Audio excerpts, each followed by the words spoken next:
Hello, this is SmorgasBorgnine, and welcome to First Impressions of Silent Storm. I've got the Gold Edition, which includes the Silent Storm Sentinels expansion. This was developed by Nival, Nordic Games was the publisher, and it was released September 9th, 2004, so it's kind of an older game. It's a turn-based tactical World War II RPG game. I'm going to start off here showing you how the inventory system works. Basically, Duke is the leader of my squad here, and when you try to speak to the ordnance officer with any other character, he will not talk to you, so you got to make sure you select him. Right now I'm just reloading. You don't automatically reload between missions, so if you don't do it here and you go on your next mission, you're going to start off without all your ammo ready to go. As you can see, you have inventory slots. Once they become full, you can't carry anything else. The ordnance officer will accept anything you want to transfer over there, and it'll be available for use later. The selection is impeccable. In this game, it seems like rifles are going to be your best weapons. You know, just because you're going to want to try to take on enemies from a distance, because you will not take but a handful of shots before you're dead. So definitely it's best to sneak around and engage them from distance. If you do get surprised, in my opinion, the SMG is the next best weapon to use. Eventually in the game, you're supposed to be able to get some power armor, you know, some prototype power armor and stuff, but haven't quite got that far yet. One thing about going through the inventory here is when you click on a weapon and select it, it'll highlight the appropriate ammo. I did find a little trick. You can actually use machine gun ammo, so you can carry more in a smaller slot. Kind of a cheap way of doing it. You must answer and question squad leader. And this is where I can go ahead and select my squad. The people with the green stamps are the people that are on my squad. You can have up to 6. It's got a little biography for everybody, as well as basically their stats, whatever their starting equipment is, and if they have any special abilities.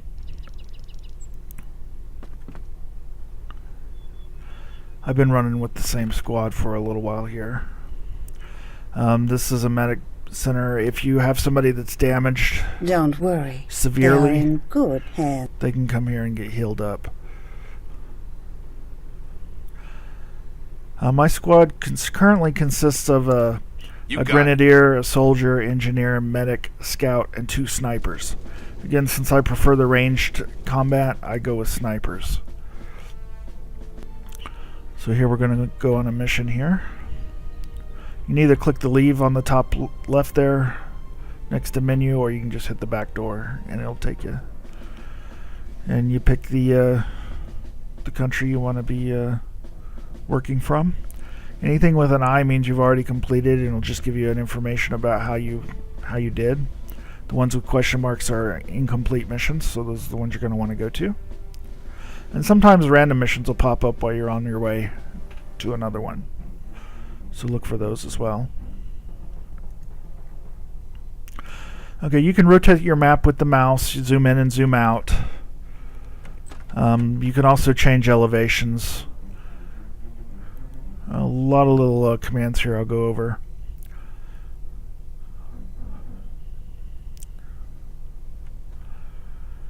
So basically my whole group is kind of clumped up here together. I'm going to change them to be crouching and sneaking. That's also a strafe button in between those two.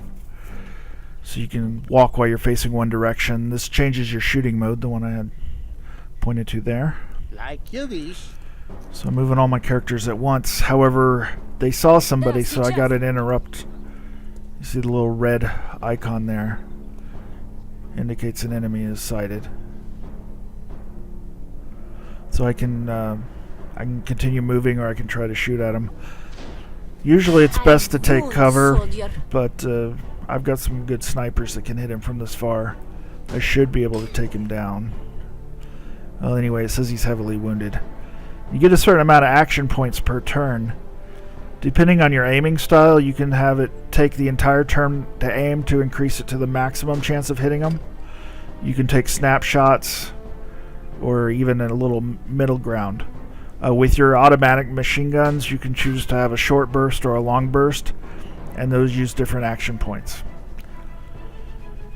And the different characters do start off with a different number of action points available, usually in the range of around 50 or so. Once your action points are used up, you really can't do anything else. You need to go to the next person's turn.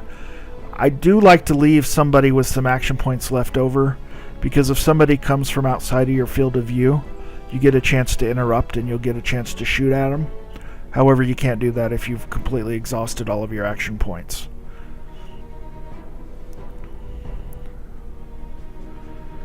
And as far as the interface go, top left is your menu, where you can go to save your game or whatnot. Leave once you've completed your objectives, you can do that. The little bar in the middle at the top shows whose turn it is and how far progressed they are into their turn. There'll be a little red indicator that increases as they go through. You get objectives and a journal there on the top right. Down on the left side, you'll see some little dog tag images. That'll actually start flashing whenever somebody is ready to level up. Right now I'm actually choosing the body part I can hit. If you press the different number keys, like an 8 for a headshot, 4 and 6 for arms, 1 and 3 for legs, and 5 if you want to aim for center mass. I don't normally bother with that. It doesn't really seem to affect the damage that much. Selecting characters can be done just by clicking on the tab. You can use number keys. You can hit the equal sign to select them all, or you can drag and select. You can even hold down shift and select each tab to select more than one. Okay, looks like I'm ready to level this guy up a little bit here. So I'm doing that. This is his biography. If he won any medals, they would appear here. He doesn't have any medals. She should have some medals. There we go. So you can see what medals she's earned.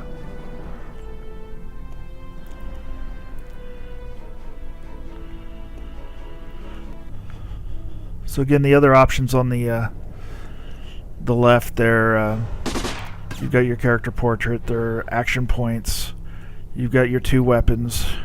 The bottom right of each weapon is where you can click to reload, or you can just hit R. Almost every command has a keyboard shortcut. Moving to the right from the weapons, you've got your elevation selection. Top of the next set of boxes is the shoot, then you get walk working to the right, then the look, the cancel. Above that is the backpack. You can do that to swap out weapons, or maybe equip like a bandage if somebody gets hurt. Moving up. The second row starts with the aiming style. Then you get the walking style, or crouching or crawling, running. Then you got your strafing and your try to hide. And then of course the end turn button. And I'm leveling this guy up here. I am causing injury. Yeah, and the voice is borderline racist here. They're definitely very stereotypical.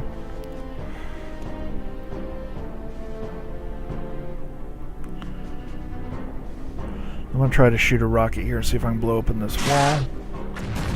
And I hit the building. I totally missed it. It's hard to see what I did from this elevation, so let me see if I... Oh, there I get it. I hit it in the roof. Somebody got a surprise up there. See over on the left there, there's actually a soldier a few stories up there looking out the window at us.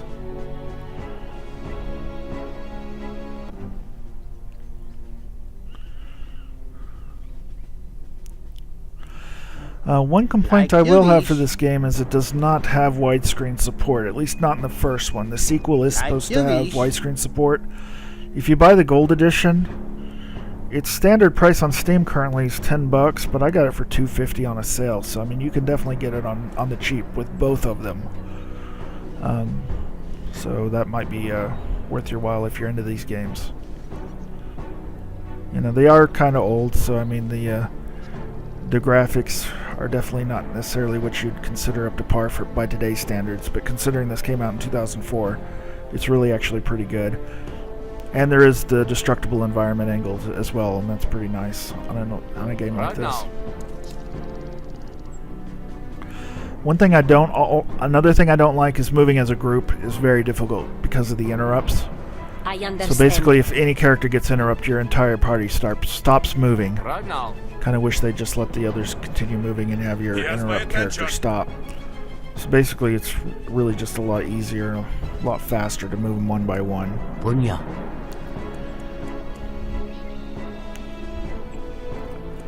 Now, when enemies die, you can pick up their equipment.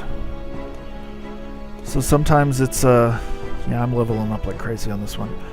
Sometimes it's really hard to tell what it is. If you hold down the Alt key, you can see what the item is, so that you can select it He has my attention. and see if it's even worth picking up.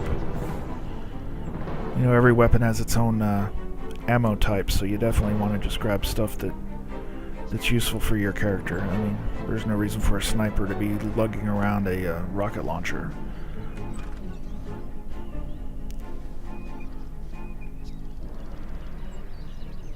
See, I hit Alt there and I could see what was laying on the ground there. Nothing real useful there, just some SMGs and ammo. I will do it. So we're moving here. When you're in combat and they already know where you're at, you know, you've already fired a shot, you're better off just running. It'll use less action points and you'll get a lot further. If you haven't been spotted, you know, crouching and hiding is a good way to go. There's a lot of times you can spot the enemies long before they can see you. And like I said, since I have my rifles as my main weapon, I can take them on from pretty far away. I am improving. He leveled up too. I am improving. That little glowing section on the bottom left there indicates that I have leveled up. There's different paths. Some of these things require multiple things before you can unlock them. And you can see the options are buttonized, are the ones you can pick. The ones that are recessed means that you've already selected them. And kind of the beveled look indicates that it's something you haven't selected yet. Kind of wish it was a little more clear what you have available and what you can choose. But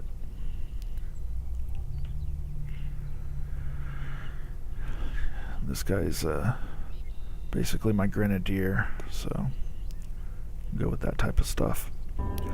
So I'm going to zoom in a little more during this combat. This is a little later on. I'm going to show you the grenade. Blew the doors open. I could stand behind that car, but if it gets enough shots, it's going to blow up, and that's not good for my guys.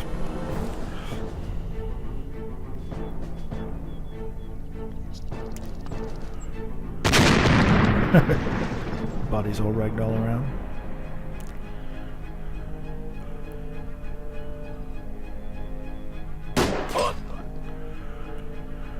And the little bubble appears above their head to tell you if they're lightly wounded, heavily wounded, critically wounded. If they're critically wounded, they can actually bleed out. And it also affects their ability to aim. If they've got damaged too much, or even your own characters get damaged too much, you're going to lose some of your action points, and your aiming is going to be worse.